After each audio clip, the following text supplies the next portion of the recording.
তো গত পর্বে আমরা এরকম একটা ভ্যালিডেশন করেছিলাম, যেমন HTML এর একটা ভ্যালিডেশন করেছিলাম, যেমন এখানে ক্লিক করলে আসে please fill out this field. তো আজকে আমরা PHP দিয়ে এরকম একটা ভ্যালিডেশন করব যে সাপোজ এই পাশে দেখাবে যে ফিল্ড, অর্থাৎ স্পেসিফিক যে ফিল্ডগুলো আছে ফিল্ডগুলো রিকোয়ার্ড দেখাবে লাল বর্ণের হয়ে বা এই ধরনের হয়ে। তো এই ধরনের ভ্যালিডেশন করতে হলে আপনাকে যে কাজটি করতে হবে, আমরা ইফ এলস কন্ডিশন আমরা দেখেছি, তারপরে লুপ দেখেছি। তো আমরা ইফ এলস কন্ডিশন ইউজ করব। তো এখানে যেগুলো আছে সবগুলো যেভাবে আছে এভাবেই থাকবে। তো আমরা আরো কিছু ফ্ল্যাগ ভেরিয়েবল জাস্ট নিয়ে নেব এবং যে ভেরিয়েবলগুলো আমরা পরবর্তীতে ব্যবহার করব, যেমন সাপোজ আমরা নিলাম যে error name equal to, suppose আমরা নিলাম যে এরর ইমেল। ওকে, তারপরে আমরা লিখব সাপোজ এরর, আমরা লিখব যে ওয়েবসাইট ওয়েব।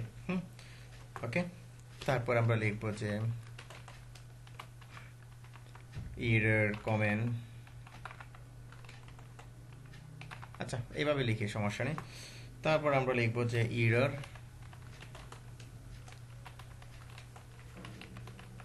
জেন্ডার। অর্থাৎ এগুলো ফ্ল্যাগ ভেরিয়েবল, কারণ আপনি তো ডাটা একটা দুটা দিবেন না, তো বারবার যখন ডাটা দিবেন তখন দেখা গেল যে ওইগুলো স্টোর করে রাখে, অর্থাৎ ফ্ল্যাগ ভেরিয়েবলগুলো, আচ্ছা এখানে কোলন হবে, স্টোর করে রাখে। তো যেগুলো দেখা যায় যে প্রথম আপনি ইনিশিয়ালাইজ করে নেবেন যে আপনি এটাকে ফ্ল্যাগ ভেরিয়েবল দিয়ে, হ্যাঁ, অর্থাৎ এমটি করে নেবেন প্রথম অবস্থায়। ওকে, তো আমরা এগুলো পরে ব্যবহার করব। তো যেমন ধরুন এখানে আমরা চাচ্ছি যে এই যে ফিল্ডের পাশে রিকোয়ার্ড দেখাবে, রিকোয়ার্ড তো কিভাবে দেখাবে সেটা, যেমন ধরুন আমরা এইখানে লিখে দেবো যে এখানে আমরা রিকোয়ার্ড দিয়েছিলাম, তাই না? আমরা ঠিক চাচ্ছি যে টেবিল ডাটার পরে সাপোজ এখানে আমি একটা এস দিলাম, দেখি এটা কেমন শো করে। এটা ওপরে শো করছে, তাই না? তো আমি যদি এটা এর ভিতরে দিই, অথবা টেবিল ডাটা ফিল্ড একটা বাড়িয়ে দেবো আমরা, সমস্যা নেই। এই যে এই পাশে শো করছে, ওকে, সমস্যা নেই। তো আমরা এখানেই দেবো এটা। ওকে, তো যেমন ধরুন আমরা একটা স্টার দিলাম, তো স্টার মানে হলো আপনার রিকোয়ার্ড। ওকে, তো সাপোজ আপনি সবার উপরেই যে টেবিলের উপরে আমরা একটা কাজ করতে পারি, টেবিলের উপরে আমরা একটা রো নিয়ে, অথবা সরাসরি আমরা লিখে দিতে পারি যে এরকম আমরা একটা পি টেক নিই, পি। ওকে, পি নিলাম। তো পির মধ্যে সাপোজ আমরা একটা ক্লাস দিয়ে নিলাম, অথবা স্টাইলও দিতে পারতাম আমরা। সাপোজ আমরা স্টাইল দিয়ে নিই, হ্যাঁ, স্টাইল, স্টাইল ইকুয়াল টু আমরা কালার দেব, কালার দেব সাপোজ রেড। ওকে, আপনি কালার কোডও দিতে পারেন, সমস্যা নেই। তখন আমরা লিখবো যে স্টার, হ্যাঁ, রিকোয়ার্ড, রিকোয়ার্ড ফিল্ড, অর্থাৎ স্টার মার্কের যে ফিল্ডগুলো থাকবে এই ফিল্ডগুলো কি রিকোয়ার্ড ফিল্ড। ওকে, তো আমি সাপোজ এখানে দিয়ে নিলাম, এই দুটোতে দিয়ে নিলাম কমেন্টসে।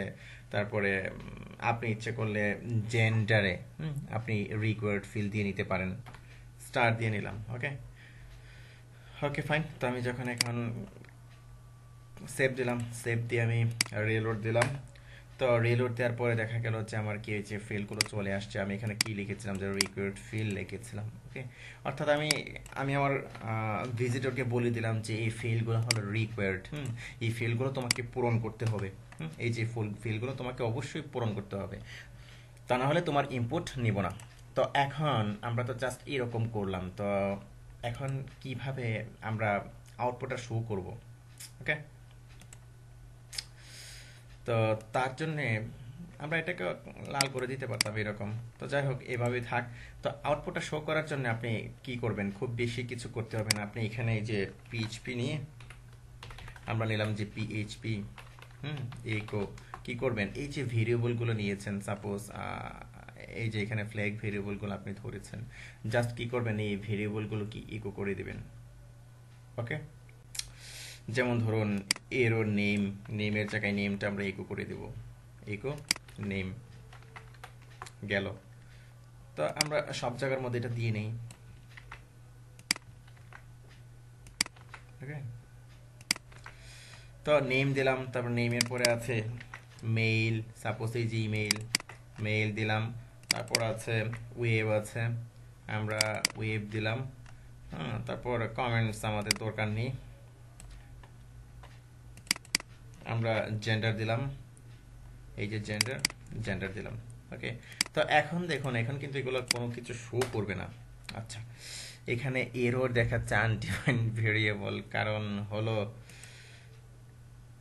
এই যে আমরা ফ্ল্যাগ ভেরিয়েবলটা নিয়েছি, হ্যাঁ, তো ফ্ল্যাগ ভেরিয়েবলটা আমরা একটা কাজ করব, সবার উপরে দিয়ে দিব, একেবারে সবার উপরে দিয়ে দেবো এটা। এই যে সাপোজ এখানে আমরা দিয়ে দিলাম। ওকে, অর্থাৎ এরর ভেরিয়েবলটা আমি সবার উপরে দিয়ে দিলাম। তো এরর ভেরিয়েবলটা আমি তারপরে এই যে এর মধ্যে থেকে ধরবো। তো এখন যদি আমি রিলোড দেই, দেখবেন যে এররটা চলে যাবে। ওকে, ফাইন। তো এখন আমরা যে কাজটি করব, এখন এই যে ফিল্ডগুলো তো আমরা ধরিয়েছি, তাই না? তো জাস্ট আমরা এখানে কন্ডিশন দেবো, এরকম একটা কন্ডিশন দেবো। সাপোজ এই যে প্রথম তো সার্ভার আর রিকোয়েস্ট মেথড যদি পোস্ট হয়, এই যে আমরা ভ্যালিডেশনটা পরে করব, আগে আমরা এটা ধরে নিব যে এটা এমটি কি না। ওকে, আমরা এটাকে কপি করলাম, অথবা আরেকটা ভেরিয়েবল দিয়ে নিতে পারতাম। যাই হোক, আমরা লিখবো যে ইফ, একটা কন্ডিশন দিলাম, তারপরে এর ভিতরে আমরা লিখব। ওকে, তো ইফ সাপোজ আমরা দেব যে এমটি, এমটি, তারপরে এর মধ্যে ব্রেকেট দিয়ে আমরা এটা দিয়ে দিব। যদি এটা, সরি, এই যে এটা নেম কপি করলাম, কপি করে কি আমি এটা দিয়ে নিলাম। ওকে, যদি এটা খালি হয় তাহলে এটা কি ফিল্ড? নেম ফিল্ড, তাই না? তো আমি নেম ফিল্ডের যে ভেরিয়েবলটা ছিল, এই যে ভেরিয়েবলটা এটা ছিল, তাই তো? তো আমি এটা এখানে বলে দেব যদি খালি হয়, তো এর মধ্যে আমি একটা মেসেজ সেট করে দেব। ফ্ল্যাগ ভেরিয়েবলটা আমি এই কারণে নিয়েছিলাম, তো এর মধ্যে একটা মেসেজ সেট করে দেব। তো সাপোজ আমি একটা মেসেজ দিলাম এখানে যে name field is required, name is required. Okay, আমি এই মেসেজটা দিয়ে দিলাম। এলস খালি না হয়, অর্থাৎ এইখানে যদি ইউজার ইনপুট দেয় তারপরে কি হবে?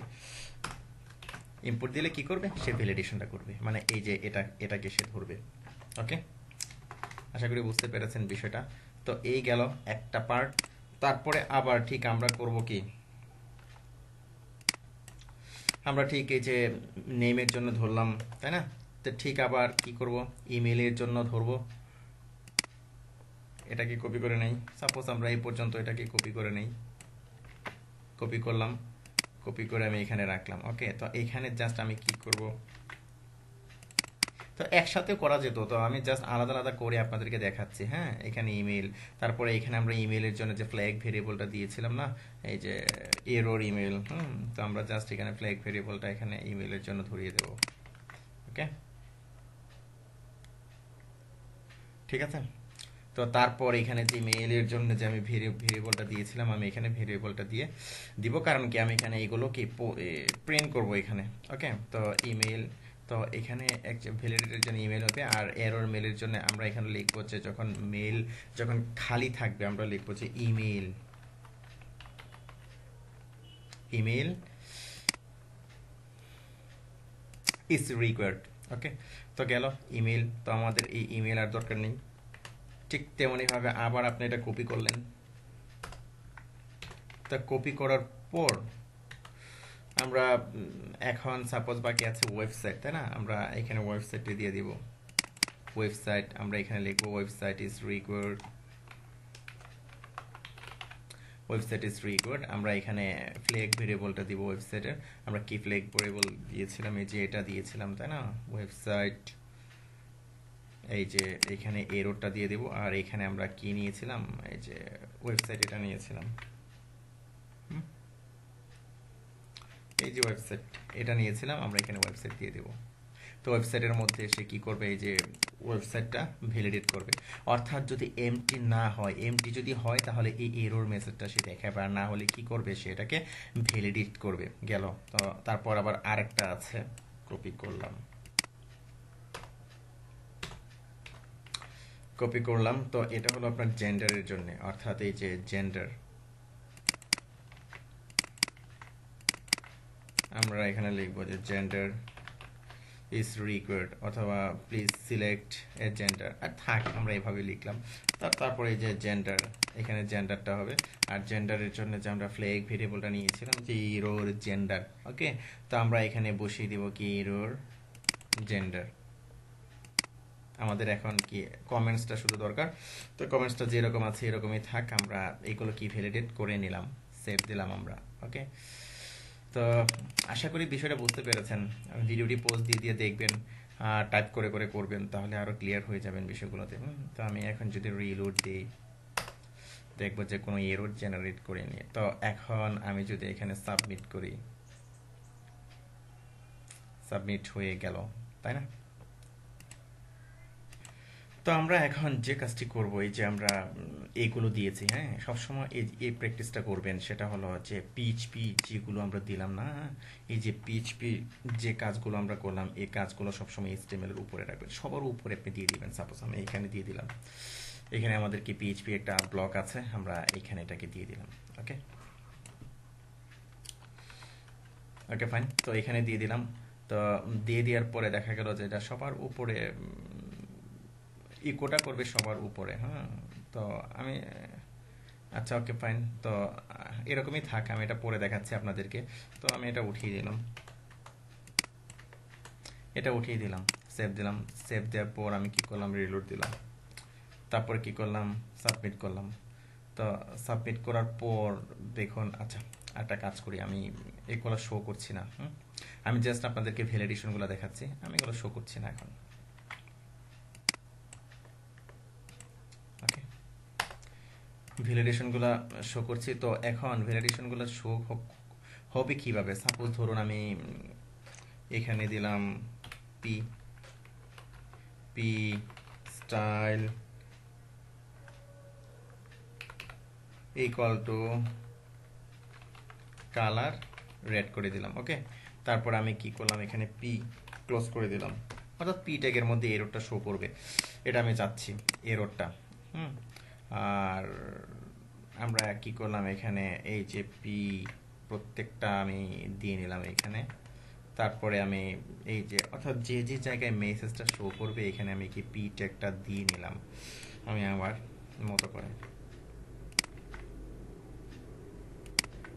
তো এটার উদ্দেশ্য হলো জাস্ট আপনাদেরকে ইয়েটা দেখানো, এররটা কিভাবে আপনি শো করাবেন, হ্যাঁ, এভাবে দেখানো। তো আরো অনেকভাবে দেখানো যায়। তো আপনি জাস্ট আপনারা প্র্যাকটিস করবেন, এটা প্র্যাকটিস করবেন, একভাবে প্র্যাকটিস করুন। তো সাপোজ আমি এখানে সাবমিট দিলাম।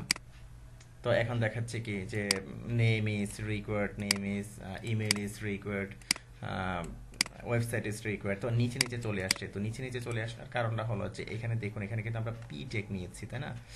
এই যে পির মধ্যে কিন্তু আমরা দিয়েছি এটা, যার কারণে কি নিচে নিচে চলে আসে। আপনি যদি স্প্যান দেন, স্প্যান, ওকে, তখন কিন্তু আবার নিচে নিচে আসবে না। আমি স্প্যান নিলাম, তারপরে স্প্যান নিলাম, অর্থাৎ পি জায়গায় আপনি যে যে জায়গায় পি আছে আপনি এটাকে স্প্যান করে দিবেন। তো স্প্যান কি কোনো ব্রেক তৈরি করবে না, হ্যাঁ। পি একটা ব্রেক তৈরি করে সেভ দিলাম, রিফ্রেশ দিলাম। তো এখন যদি আমি সাবমিট করি, এই যে দেখুন, name is required, email is required, website is required, gender is required. Okay, তো সাপোজ ধরুন আপনি এটাতে কিছু দিলেন, দেওয়ার পর আপনি সাবমিট দিলেন। তো সাবমিট দেওয়ার পর দেখবেন যে এটা কিন্তু মেসেজটা দেখাচ্ছে না, এখানে কিন্তু মেসেজটা, বাকিগুলো কিন্তু মেসেজটা দেখাচ্ছে। আমি এটাতে কিছু দিলাম, এটাতে কিছু দিলাম, এটাতে কিছু দিলাম, ওকে, তারপর সাবমিট দিলাম। দেখুন এইগুলোতে কিন্তু মেসেজ দেখাচ্ছে না, মেসেজটা কি এইখানে দেখাচ্ছে। তো আপনি এইভাবে জাস্ট আমি প্রসিডিউরটা দেখালাম যে কিভাবে আপনি মেসেজগুলো ডিসপ্লে করবেন। তো ডাটাগুলো অ্যাকচুয়ালি আমি ডাটা বেসে আমরা সেন্ড করে দেবো, তো যার কারণে ডাটাগুলো আমি শো করে এখানে দেখাচ্ছি না। তো এভাবে আপনি জাস্ট কি করবেন, মেসেজগুলো আপনি যেমন রিকোয়ার্ড মেসেজগুলো কি আপনি এভাবে শো করবেন। আর যে প্র্যাকটিসটা করবেন সেটা হলো যে পিএইচপির যে কাজগুলো আপনি করবেন, হ্যাঁ, এগুলো সব সময় উপরে করার চেষ্টা করবেন, উপরে, একেবারে সবার উপরে পিএইচপির কাজগুলো হবে। Okay fine. তো আজকে এ পর্যন্তই, ভালো থাকবেন সবাই।